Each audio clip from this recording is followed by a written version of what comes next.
지난 시간 지난달이 되겠죠. 민수기 말씀에서 지난달에 12명의 정탐꾼 사건에 대해서 이야기를 나눴어요. 이스라엘 백성이 여호수아와 갈렙의 이야기를 듣지 않고 10명의 정탐꾼의 이야기를 듣고 불평하기 시작했죠. 그리고 하나님께서 예비하신 그 땅을 향해 형편없는 땅이라고 말하면서 들어가기를 거부했습니다. 여호수아와 갈렙은 하나님께서 예비하신 그 땅이기에 우리가 빨리 그곳에 들어가서 그 땅을 차지해야 합니다. 그 땅을 능히 차지할 수 있습니다 라고 이야기했지만 10명의 정탐꾼의 이야기를 들은 이스라엘 백성은 그 땅에 들어가길 거부하며 빨리 다른 곳으로 가자고 이야기합니다. 그래서 이 사건으로 해서 하나님께서는 출애굽한 1세대들이 그 가나안 땅에 들어가지 못한 채 결국 다 죽게 될 것이라고 이야기하고, 이런 이야기는 이스라엘 백성의 한 불평 안에 포함된 것이었습니다. 그런데 이스라엘 백성이 처음부터 이렇게 불순종하고 불평하지 않았어요. 민수기를 처음 시작할 때 모습을 보면 아주 순종적입니다. 하나님께서 인구조사를 하라는 것, 그 외 모든 것들에 다 순종해서 지키게 되죠. 그래서 민수기 1장부터 10장까지는 순종하는 모습이 나타나게 돼요. 아주 좋아요. 준비하는 모든 과정에서 차질 없이 준비를 잘 하게 됩니다. 근데 문제는 민수기 10장 11절부터 시작이 돼요. 가나안 땅을 향해 출발하게 돼요. 시내의 산을 떠나서 가나안 땅으로 출발하게 되는데 그때부터 이스라엘 불평이 계속됩니다. 언제 끝나냐면 25장에 가서 이 불평이 끝나요. 근데 25장에 어떤 일이 벌어지냐면 출애굽한 1세들이 다 죽어요. 죽어서 끝나는 거예요. 출애굽한 1세대들이 다 죽고 난 후에 이스라엘의 불평이 다 사라지게 됩니다. 그런데 이 불평을요, 이스라엘 백성 전체가 다 해요. 지도자도 하고요, 제사장들, 일반 백성들까지 모두가 다 하나님께, 모세에게 원망하고 불순종하고 불평하는 모습을 나타냅니다. 심지어 모세의 형인 아론과 누이인 미리암까지도 불평하며 제사장 계통인 고라 자손까지도 역시 반역을 저지르게 돼요. 이스라엘은 이렇게 반역을 저지르는데요, 하나님께서는 그런 이스라엘을 계속적으로 인도하세요. 광야에서 죽이시지 않고 20년, 40년 동안 먹이시는 거죠. 계속적으로 여행을 할 수 있게 하시는 거예요. 광야는 아무것도 없는 곳이에요. 그런데 40년 동안 그곳을 먹고 살았다, 여행했다, 하나님의 보호하심이 없으면 할 수 없는 거죠. 어쩌면 하나님께서 그 40년의 시간 동안 광야에서 기다려주시고 회복할 때까지 회복할 기회와 돌이킬 기회를 주셨다라고 생각해요. 모세를 사용하실 때 애굽에서 40년의 시간을 보냈어요. 그리고 광야에서 40년을 보내요. 모세는 태어나자마자 애굽에서 살았기 때문에 애굽 사람인 거예요. 그렇기 때문에 미디안에서 40년의 시간이 필요했어요.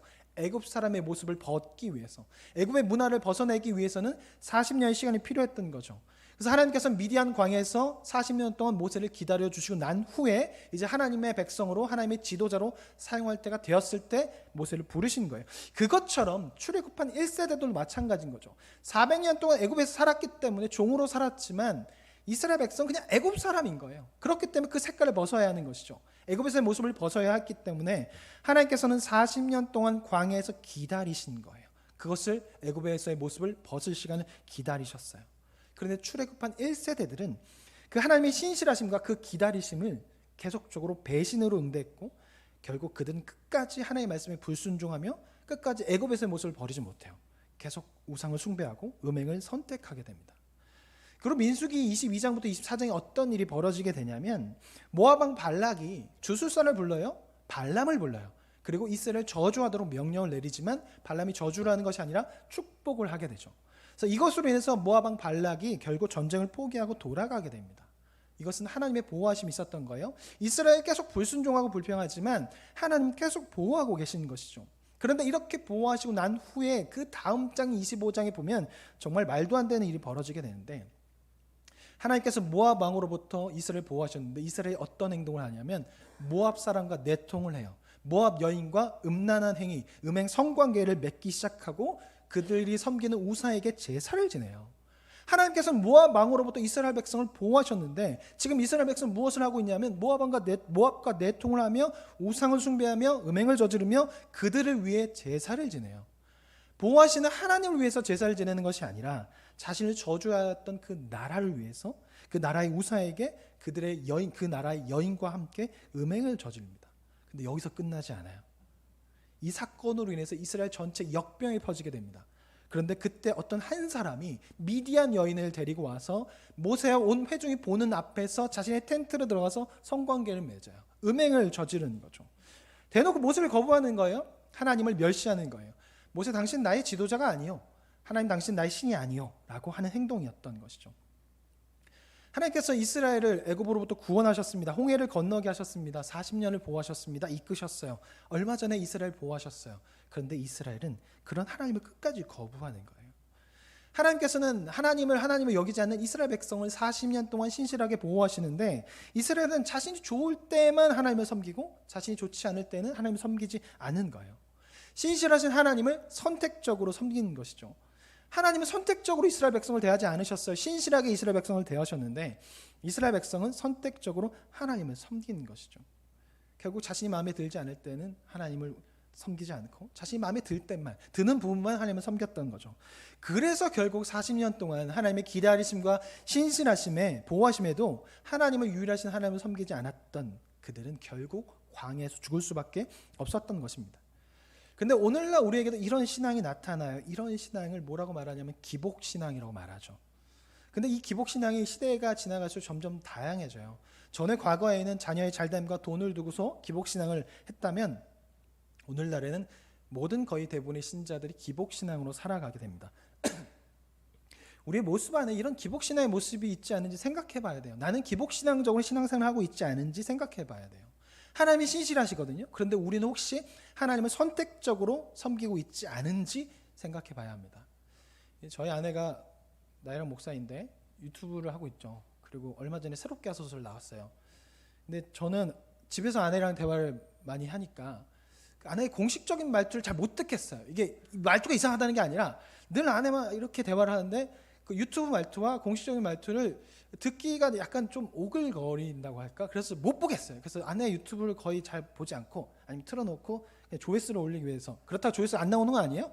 올리기 위해서 음속으로 해놓고 제 일을 할 때가 있는데 새롭게 하소서 1시간 10분짜리를 제가 한 1분 정도 봤어요. 1분 보다 보지 말아야겠다. 그러고서 안 봤는데 그중에 되게 공감되는 내용이 하나 있었어요.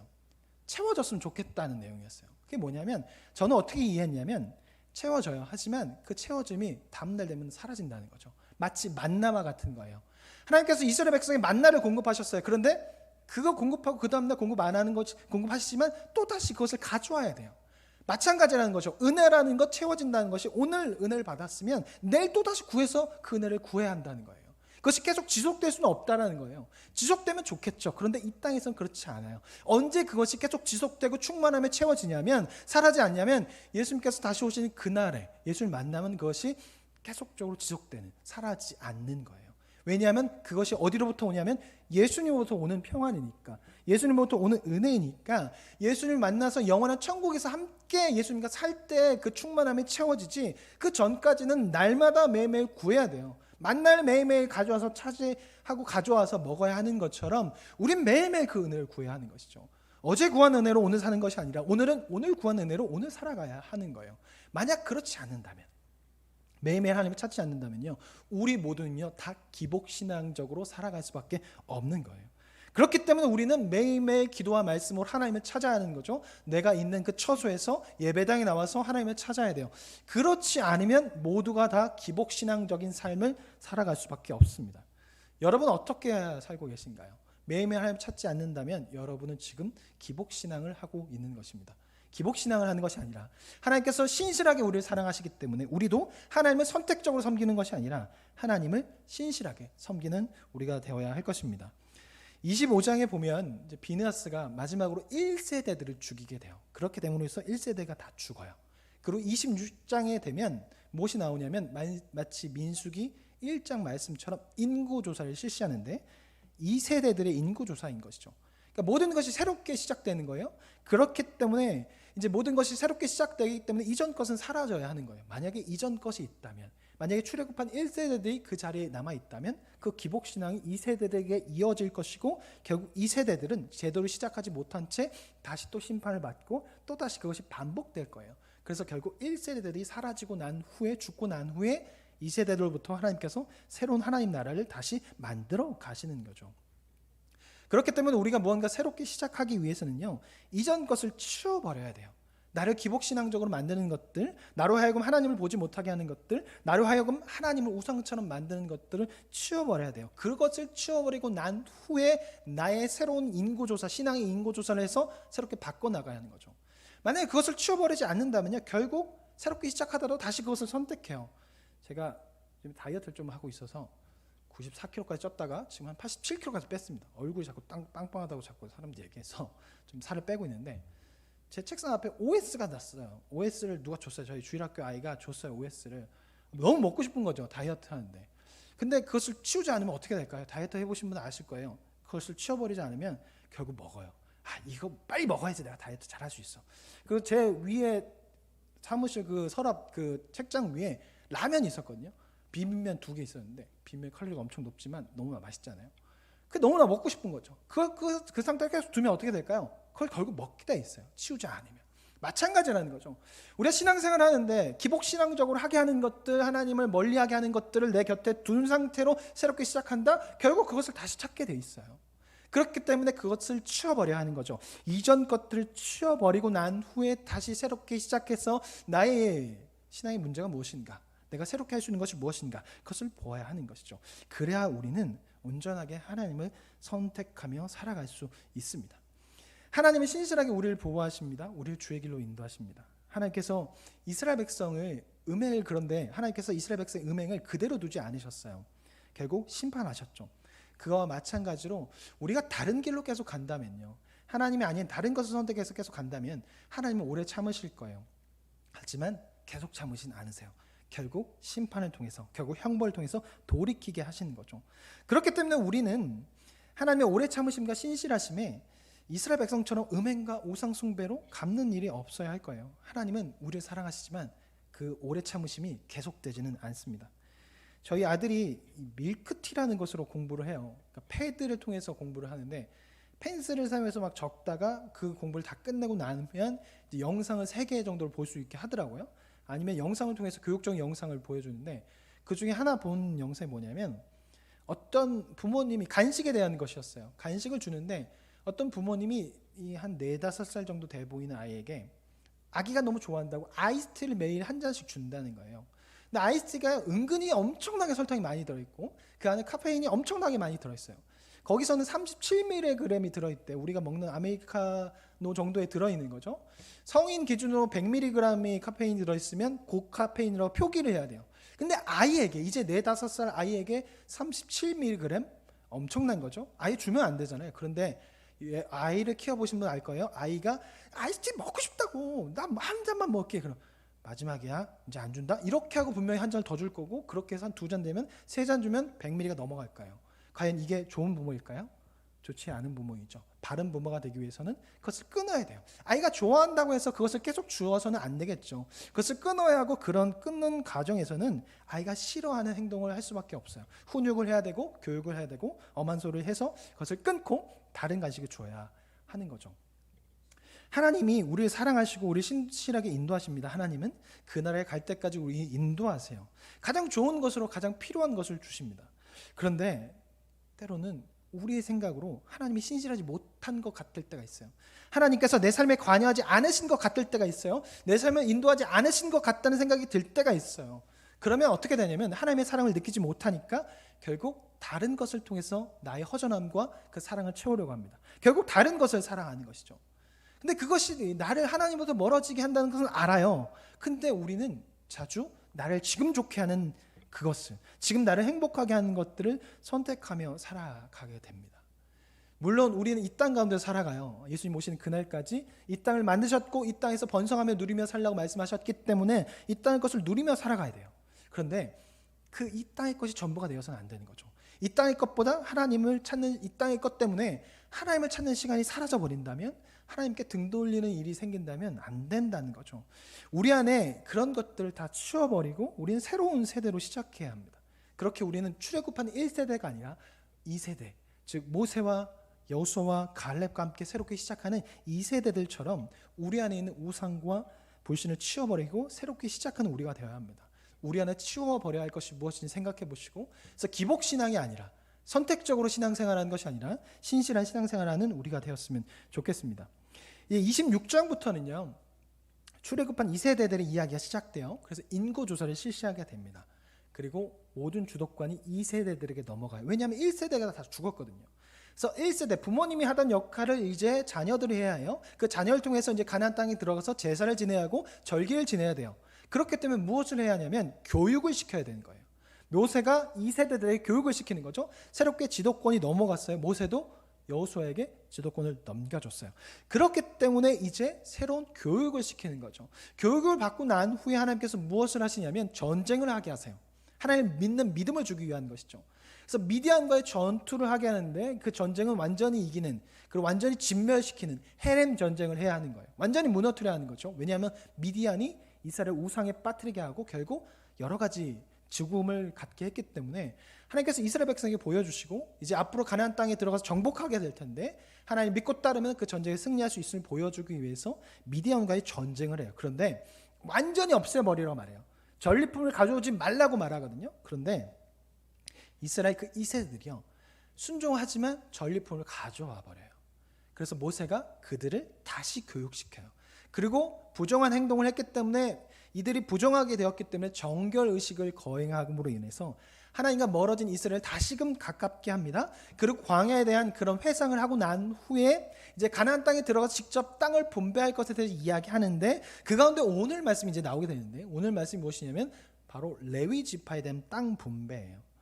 레위인들은요 땅을 기업을 받지 못해요. 왜냐하면 레위인의 기업은 하나님이기 때문입니다. 그렇게 레위인들은요 어떤 땅을 기업을 받는 것이 아니라 각 지파별로 흩어져서 그 지파가 주는 땅에 거주하며 살아가야 돼요. 다른 지파는요 땅을 받아요. 그래서 그것을 평생 살아가면서 유산으로 받아서 부모로부터 계속적으로 그 땅을 받고 물려받고 그 땅을 넓히며 살아갈 수 있어요. 그런데 레위인들은 그렇지 못해요. 다른 지파가 준 땅에 단지 살 뿐이에요. 왜냐하면 레위인은 하나님의 일을 하는 사람으로서 레위인의 유업은 하나님이기 때문에 레위인들은 각 지파가 주는 그 땅으로 흩어져서 그 땅에서 거하며 살아야 합니다. 근데 레위인들이 이렇게 흩어져서 살게 된 이유가 있는데요. 창세기 49장 7절에 나와 있는데 화면에 있습니다. 같이 한 목소리로 한번 읽어보겠습니다. 시작.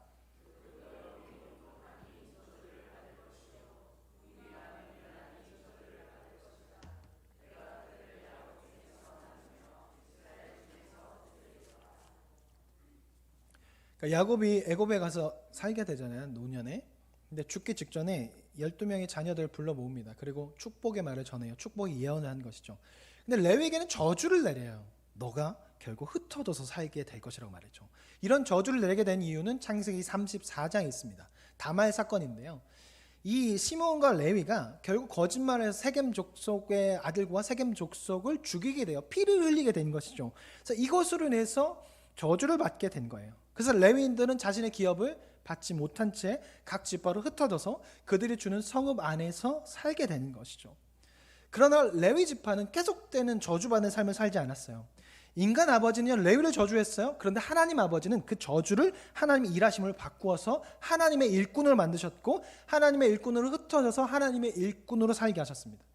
그들이 저지른 죄의 대가는 치르게 하셨어야 하지만 그것으로 끝나게 하신 것이 아니죠.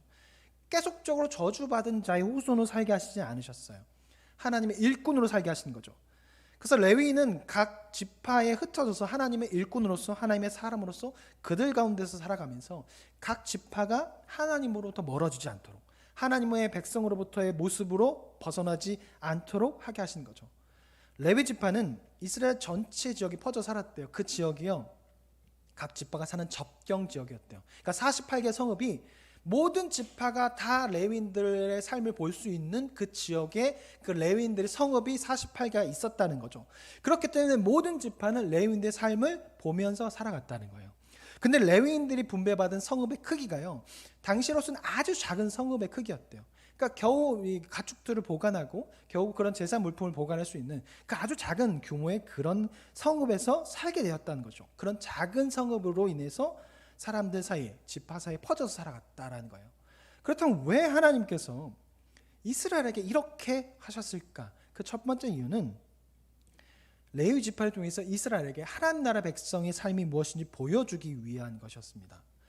이스라엘 백성의 생성 자체가 목적 그 이스라엘 백성의 나라가 생성 자체가 뭐 강한 나라, 큰 나라, 부강한 나라를 만들기 위해서 만드신 것이 아니라 모든 사람들이 이스라엘 백성이 복된 하나님의 말씀에 순종하며 살아갈 때 하나님의 그 복된 삶 안에서 하나님께 주시는 그 복된 삶 안에서 살아가는 것, 그 행복을 누리며 살아가는 것을 보게 함을 통해서 주변 나라들이 나도 저 이스라엘처럼 하나님을 믿으며 하나님의 말씀에 순종하며 살아가야겠다. 그래서 새 온 세계가 이스라엘을 통해서 하나님 나라 백성을 꿈꾸며 하나님 나라 백성이 되게 하는 것이 이스라엘 백성의 시작이었어요.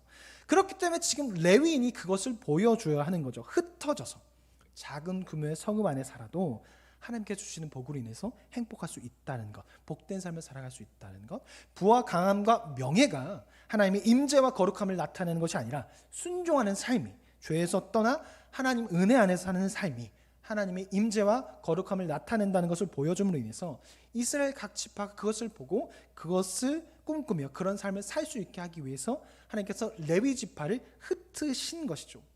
비록 가진 것이 없어도, 재물이 없어도 하나님으로 인해서 즐거워할 수 있고 복된 삶을 살아갈 수 있다는 것을 보여줌을 통해서 이스라엘이 혹여나 그 길에서 떠나 다른 길을 가려고 할 때 레위인들의 삶을 보고 돌이킬 수 있게 하기 위해서 이스라엘 가운데 레위인을 흩으신 것이죠. 레위인들을 통해서 신앙의 표본을 보여주기 위해서 레위인들을 흩으셨습니다. 그리고 두 번째로는 그런 레위인들이 흩어져서 살아요. 그런 삶을 살아가는 가운데 하나님의 임재하심을 나타내요. 거룩하심을 나타내요. 그러면 그것을 보는 이스라엘 백성들이 어떤 생각을 가냐면, 그래, 우리가 사는 이 공간에도, 우리가 삶을 살아가는 이 터전에도 하나님의 임재하심과 거룩하심이 나타나겠구나. 그래서 매일 삶 속에서 그것을 꿈꾸며 그것을 구하며 살아갈 수 있도록, 그렇게 할 수 있도록 레위인들을 흩으셨다라는 것이죠. 오늘날 우리는 세상에서 하나님의 나라를 보여줘야 할 사람입니다. 오늘날 이 땅에서 레위인으로서 각 세상에 흩어져서 그 하나님의 나라를 보여줘야 할 사람이라는 것이죠. 하나님 나라 백성으로 사는 것이 무엇인지, 강함과 부함과 명예가 아니라 하나님을 쫓는 것이 무엇인지, 그런 것이 없어도 행복할 수 있다는 것이 무엇인지 보여줘야 할 사람인 것이죠. 그렇게 우리는 흩어져서 세상 가운데 살아갈 레위 지파인 거예요. 우리는 매주 흩어져야 합니다.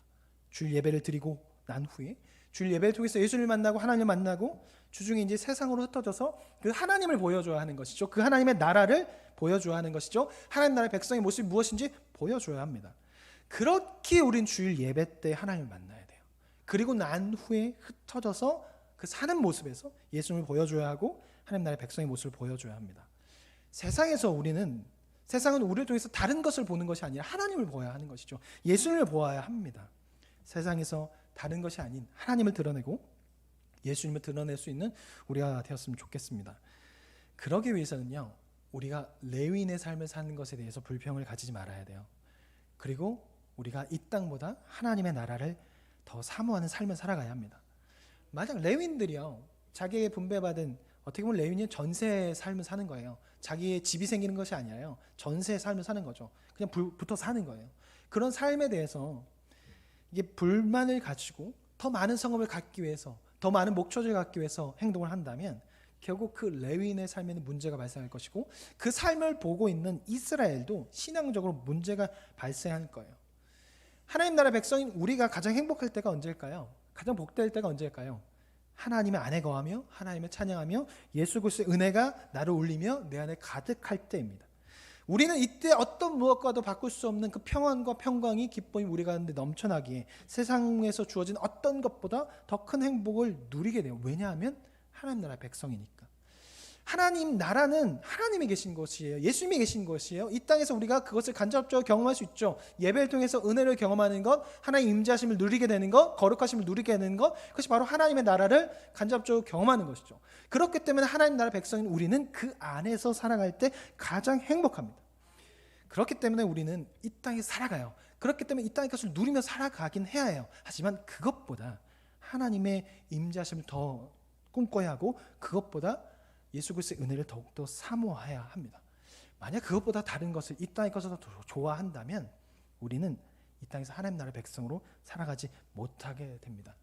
우리는 이 땅에서 이 땅의 것을 누리며 살되 나의 신분이, 나의 소속이 어디인지 기억해야 하며 나의 참 기쁨과 나의 참 행복이 어디로부터 나오는지 생각해 봐야 합니다. 그리고 어떤 것이 나를 기쁘게 하는지 기억하여서 하나님을 늘 바라보며 살아갈 수 있는 우리가 되었으면 좋겠습니다.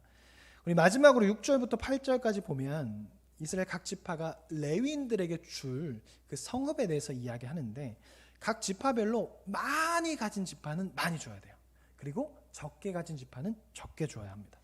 근데 가나안 땅을 정복하고 난 후에 각 지파별로 그 땅을 레위인에게 주는 것이 좋았을까요?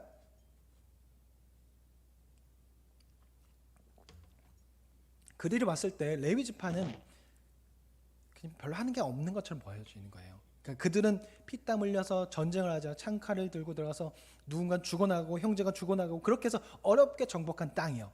근데 레위인들은 그들의 입장에서 봤을 때는 그냥 그 성막 안에서 그냥 띵까띵까 하는 것 같고 그냥 피땀 흘리는 것 같지도 않고 그렇게 보일 수가 있거든요. 왜냐하면 전쟁을 하고 나와서 왔는데 이 사람들 아무것도 하지 않는 것 같고 전쟁도 참여하지 않으니까 그렇게 어렵게 얻은 땅을 그렇게 주고 싶지 않았을 거예요.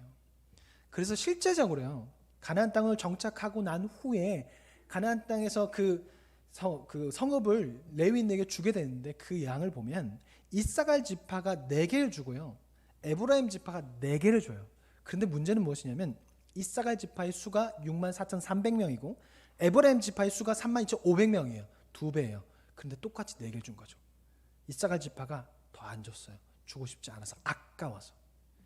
사람들은요 많은 것을 가질수록 더욱더 자신의 것을 지키려고 해요. 나눠주려고 하지 않아요. 움켜쥐려고 하죠. 놓치지 않으려고 해요.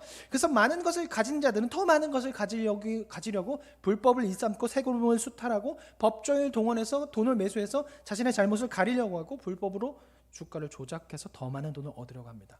그리고 그렇게 얻은 돈을 더욱더 움켜쥐려고 수단과 방법을 가리지 않고 그것을 지켜내려고 합니다. 그래서 힘 있는 자들은 그것을 지켜내기 위해서 부정부패를 저지르죠. 우리는 이 땅에서 살아가기 이 땅의 것을 누려야 한다고 계속 말씀을 드려요. 그런데 돈을 많이 벌면 좋죠. 돈을 많이 번다고 해서 꼭 문제가 되는 것은 아니에요. 그런데 문제는 뭐냐면 이 땅에서 그런 많은 돈을 벌려고 하다 보면 불법을 일삼게 되는 일들이 많이 생겨요. 또한 그렇게 많은 것을 가지게 되다 보면 그것을 움켜쥐려고 해요. 그래서 꽉 막혀버리고 극도로 보수적인 사람이 되어버린다는 것이 문제가 되는 것이죠. 그렇게 만약 우리가 부자가 되려고 한다면 부자라면 좋은 부자가 되어야 합니다. 움켜쥐는 부자가 아니라 그것을 내 것을 지키기 위해서 수단과 방법을 가리는 부자가 아니라 나눌 수 있는 부자가 되어야 하는 것이죠. 우리는 예수님 만난 부자 중에 부자 청년이 되는 것이 아니라 삭개오가 되어야 하는 것이죠. 부자 청년은 돈이 많았어요. 그런데 자신이 그 번 돈 때문에 예수님의 제자가 되지 못했습니다. 부자는 하나님을 사랑한다고 말하지만 실은 하나님을 사랑하는 것이 아니라 돈을 주신다고 생각하는 그 하나님을 사랑하는 것이고 하나님께서 주셨다고 생각하는 그 돈을 사랑하는 것이죠. 그래서 결국 그 돈으로 인해서 예수님과의 그 만남을 방해했고 예수님과의 만남 가운데 그 말씀에 순종하지 못하고 제자가 되지 못했습니다. 근데 삭개오는 그렇지 않아요. 삭개오도 역시 엄청난 부자예요. 근데 삭개오는 예수님을 더 사랑했기 때문에 자신이 가지고 있는 것을 팔아서 가난한 자를 나눠줬습니다. 삭개오는 가진 것이 많았지만 그것보다 예수님을 더 사랑했고 가진 것으로 인해서 예수님의 말씀을 순종하지 못하는 일이 없었습니다. 예전에 광고에서 이런 광고 있었어요. 여러분 부자 되세요. 혹시 아시는 분 아실 거예요. 김정은, 북한에 있는 김정은이 아니라 그 탤런트 김정은이 빨간 코트를 입고 눈이 오는 건데 여러분 부자 되세요 라는 말을 했어요. 목사님들 다 그 생각할 거예요. 성도님들이 다 부자 됐으면 좋겠어요. 그렇게 기도할 때도 있고 성도님이 정말 많은 것 벌고 행복했으면 좋겠다. 그래서 돈이 많아지고 부자 되어서 그런 기도를 하게 됩니다. 그러니까 부자가 되는 것이 돈이 많아지면 이게 뭔가 이렇게 마음속에 좀 꺼리낄 때가 있는데 부자가 된다고 해서 꼭 문제가 되지 않습니다. 성경 안에서 믿음의 조상이라고 하는 아브라함 어떻습니까? 엄청나게 부자예요. 돈 엄청나게 많아요. 이삭 그의 재산을 물려받아서 돈 엄청나게 많아요. 야곱 엄청나게 많아요.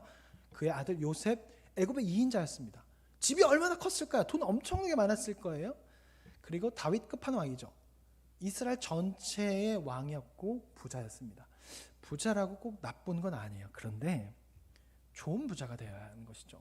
부자 청년처럼 되어서는 안 될 거예요. 만약에 우리가 부자가 되었어요. 돈이 많아졌어요. 그런데 부자 청년처럼 되어버린다면요. 그 부는요 결국 복이 아니라 저주가 돼요. 왜냐하면 그것으로 인해서 하나님의 말씀을 불순종하게 되고 그것으로 인해서 결국 하나님과 멀어지게 되는 거죠. 그런 분은 차라리 없는 것이 낫습니다. 만약에 재물을 놓고 기도하고 계신다면 생각해 보십시오. 지금 나는 나누고 있는가? 지금 나는 하나님께 드리고 있는가? 지금 내가 가지고 있는 것을 나누지 못한다면, 지금 내가 가지고 있는 것을 하나님께 드리지 못한다면요, 돈이 많아져도 나누지 못해요. 돈이 많아져도 하나님께 드리지 못해요. 작은 것에 충성하는 자가 큰 것에도 충성한다고. 지금 적게 있을 때, 지금 이 상태에서도 드리지 못하고 나누지 못하는데 많이 있을 때 어떻게 나누고 드리겠습니까? 나눌 수 있는 부자가 되었으면 좋겠고, 혹여나 부자가 된다면 말씀에 순종할 수 있는 부자가 되어서 삭개와 같은 사람이 되었으면 좋겠습니다. 그래서 부자가 되었을 때, 많은 것을 누렸을 때, 많은 것을 가졌을 때 하나님을 떠나는 사람이 아니라 하나님의 말씀에 순종하며 예수님의 제자로 살아가는 그런 사람이 되었으면 좋겠습니다. 그리고 이것은요, 레위인에게도 마찬가지예요. 레위인이요 48개의 성읍을 받아요. 근데 그 가운데 몇 개를 도피성으로 하죠? 6개를 도피성을 해야 돼요. 총 8개 중 하나를 도피성을 구별해야 돼요.